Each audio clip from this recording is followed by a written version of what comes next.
Well, Johnny, it has been busy here throughout the day. Let me show you how long the line is here at Terminal D and E. It's taking people about 15 minutes to get through. It was a half hour just a little bit ago.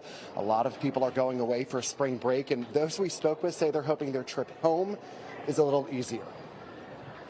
It's another day of long lines at Philly International Airport as the partial government shutdown stretches into its record-breaking 44th day. It's just been really sad to see so many airports so packed, so packed. Many families are heading out of town for spring break, while Maria Cantu and her friends are going home to Texas, but not before waiting upwards of 30 minutes to get through the TSA line in Terminal B. And I just gotta make time and get informed, make sure that if I'm traveling, I know what's going on so I can be there on time. Our flight doesn't get out for another 2.5 hours, so we're kind of expecting to be here earlier. The shutdown is impacting the Department of Homeland Security, which includes TSA workers who have not received a paycheck in weeks. But that could change as early as tomorrow after President Trump said last week he's directing the Department of Homeland Security to pay them. Thank the Lord. Okay, that's good. That's good. Yeah. DHS officials say workers across the country are calling out and hundreds have quit.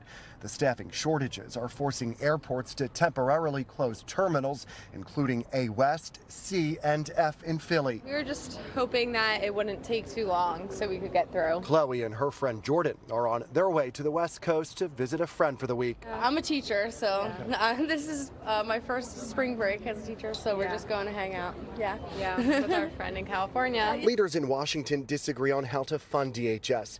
Democrats demand reform for immigration and customs enforcement after ICE agents shot and killed 2 protesters in Minnesota earlier this year. As the partial shutdown drags on, the Trump administration has deployed ICE agents to some airports, including Philly, saying it's in an effort to help speed up long lines. Chloe and Jordan gave themselves 4 hours instead of the standard 2, just to make sure they don't miss their flight. What do you think of it so far? Not bad. Doesn't really seem like a line. Not bad, but I feel like throughout the day, I can see it probably, getting longer and more stressful for people.